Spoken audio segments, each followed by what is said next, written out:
Olá, telespectador amigo. Este é o programa Conexão Alfa. Eu, que estou aqui todo dia, sou o Dr. Celso Schaeffer, sou psicanalista sistêmico e sou teólogo clínico. Falei no programa passado o que é um psicanalista sistêmico.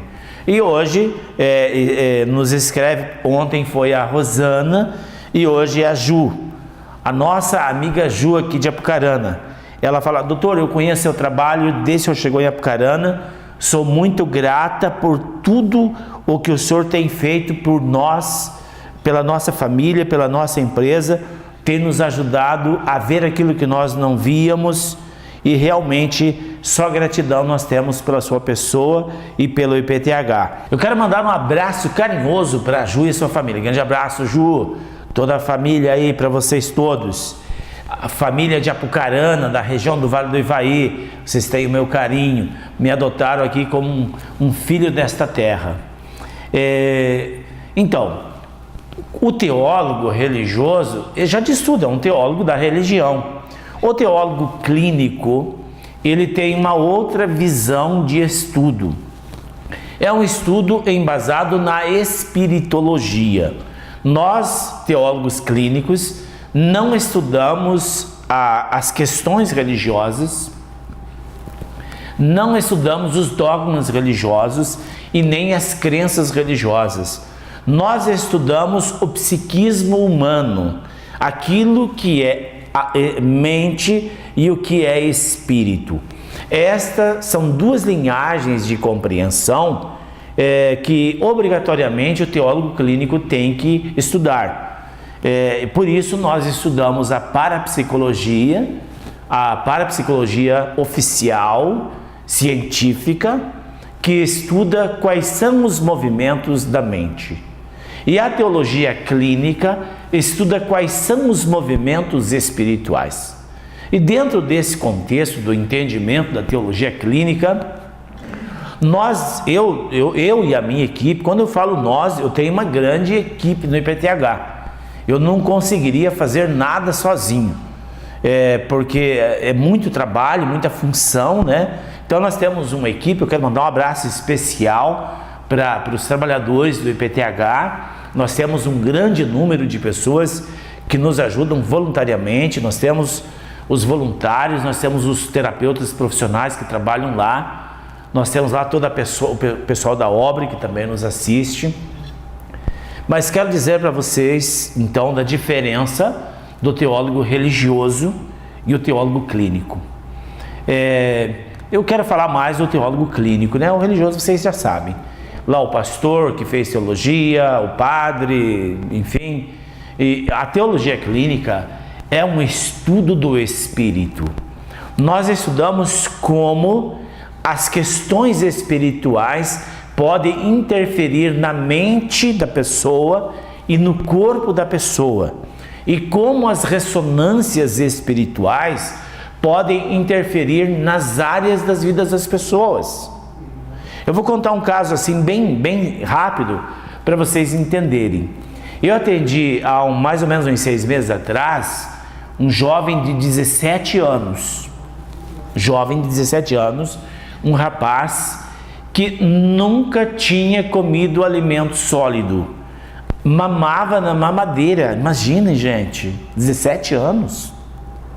Portanto, ele não saía de casa, ele não ia na escola. Por que levar mamadeira na escola? Claro que não, né? E esse jovem era tido como anorexo e esquizofrênico. Essa eram os dois diagnósticos que deram para o pai. Ele foi criado com o pai. A mãe morreu no parto, não no parto dele, do segundo irmão, ele é o primeiro. Morreu a mãe e morreu o bebê. Então ele foi criado pelo pai. Então o pai ouviu, eu fazia um programa de rádio na época. O pai ouve o programa de rádio, traz o menino, o pai em prantos, e o pai, quando a pessoa está tão desesperada, eles colocam um peso bastante grande na gente lá do IPTH. Eles falam: Dr. Schaeffer, olha, aqui é a minha última esperança. Eu não tenho mais nenhuma porta para bater. E aí eu sempre brinco: mas então vou falar para vocês, bateu na porta errada. Sabe onde está a porta da solução? Dentro de você. E eu disse para esse menino de 17 anos, a solução não está em mim, não está no IPTH, está dentro de você. Claro que com a nossa metodologia, talvez a gente possa te ajudar. Então veja, o diagnóstico era esquizofrênico e anorexo. O menino era um monte de osso, um amontoado de osso. Ele tinha 1,60 m mais ou menos, parecia que tinha 2 metros. Não era bonito ele. Hoje ele é um menino extraordinário, lindo, mas era uma caveira. E aí nós começamos a fazer a terapia de hipnose nele. Nós temos dentro do método ASMI, nós temos uma técnica chamada psicoteologia desobsessiva. É um pouquinho diferente da hipnose do método ASMI, um pouquinho diferente. Então eu induzi ele dentro do contexto mental, para dentro da mente dele e dentro do contexto psíquico dos corpos vitais. E pedi para ele olhar quem estava dentro do mecanismo psíquico dele. E ele narra que está no magnetismo dele o irmão que tinha morrido no parto junto com a mãe, quando ele contava 5 anos. Mas eu achei interessante que com 5 anos a criança já se alimenta normal. O meu Gabriel, que é o meu caçula, tem 1 ano e 2 meses. Com 6 meses ele começou a se alimentar. E ele desde então só a mamadeira. Então nós abrimos, aí que entra a compreensão do que é mente e do que é espírito. O estudo da psicanálise sistêmica pela ciência mental e da teologia clínica do estudo da ciência espiritual. E aí nós vimos ali que realmente estava imantado nele a alma do irmão que tinha morrido no útero da mãe na gestação, não chegou a nascer. Imagina que dor, né? Mas nós estávamos com esse menino desdobrado. Desdobrado eu transfiro a consciência dele, desse menino anorexo, para uma das minhas ajudantes. Porque aí eu não fico na mão do racional dele, que pode racionalizar. E aí nós abre a frequência dele novamente e há uma outra alma abortada que imantou nele logo ao nascimento. E aí o pai estava junto e aí nós fazemos uma interação mental. Vejam, tudo é mente. Tudo é mente. Não há incorporação em hipótese alguma. Mas nós temos um contato telepático com a alma que está ali no magnetismo da pessoa. Então eu perguntei para aquele espírito, para aquela alma abortada, quem era ele e por que ele estava ali. Aí ele narra, aquele espírito se comunica mentalmente e diz que o pai do menino engravidou uma moça fora do casamento e levou ela na clínica para abortar. E a alma abortada disse: eu sou filho deste assassino que está aí. Chamou o pai de assassino, imagina. E aí fizemos lá todo um trabalho e o homem ficou espantado. E nós falamos até o nome da mãe do menino, daquela alma abortada. Aí que entra a teologia clínica. Vejam, não há incorporação, não há nenhum tipo de imantação do espírito. Nós expandimos a consciência mental, nós literalmente vemos com os olhos do córtex visual e ampliamos a audição espiritual, que é a audição não física, extrafísica. E aí mantemos o contato. Fizemos o batismo.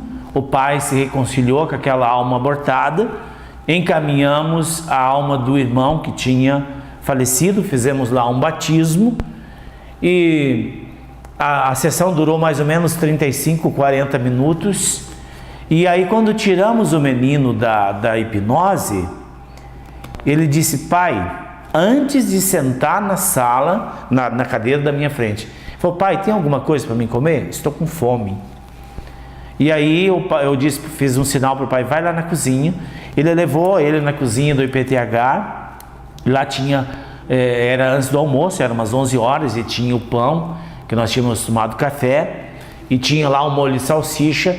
Pela primeira vez, aquele jovem de 17 anos se alimentou com comida sólida. Pasmem os senhores.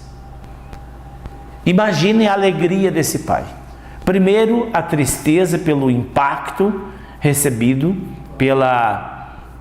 pelo ato impensável que ele cometeu quando ele mandou abortar aquela criança. Ele achou que não tinha nenhuma consequência. E a consequência, quem estava sofrendo era o filho. Mas quem de fato sofria pela situação do filho era o pai. Imagina, se um filho está doente, se o filho com 17 anos nunca comeu alimento sólido, não vai na escola, não sai de casa, não vai na casa de ninguém.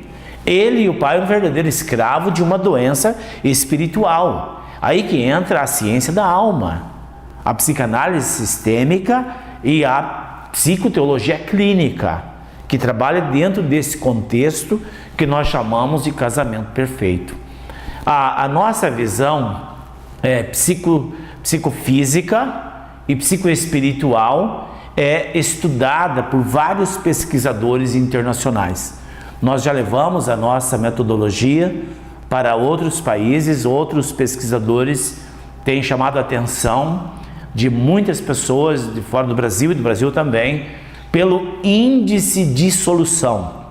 Nós, como digo sempre, nós nunca prometemos a cura para ninguém, porque nós não acreditamos na doença. Se para mim dizer que eu vou curar uma pessoa, eu tenho que acreditar em doença. E nós acreditamos que a doença é uma sombra da mente, é um distúrbio energético. Da mesma forma que as dificuldades de relacionamento é um distúrbio, a pobreza é um distúrbio da mente, um distúrbio energético, um distúrbio espiritual. Toda a linhagem de problema são distúrbios energéticos. Nós somos energia, pura energia.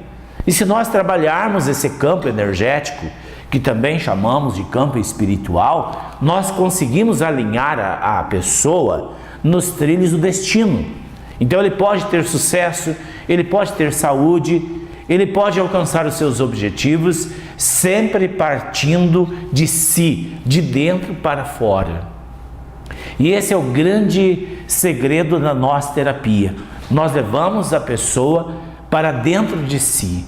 Nunca é de fora para dentro, não, de dentro para fora. Então, o grande segredo da nossa metodologia é levar a pessoa para dentro de si. A partir do interno da pessoa, do inconsciente, nós abrimos o campo energético, os campos informacionais, e temos alcance no éter atmosférico, registros acásticos e campos mórficos. Quer dizer, todos os arquivos da mente humana, das mais variadas existências, poderão ser alcançados. E não precisa correr para longe de você, porque, imagina, os registros estão dentro de você. O acesso só é possível ser alcançado através do mergulho para dentro de você. Venha conhecer a nossa metodologia, venha estudar com a gente. A humanidade precisa de pessoas que queiram fazer o bem, que queiram ajudá-los. E eu convido você, vamos ajudar a humanidade? Conte com a gente. Um grande abraço.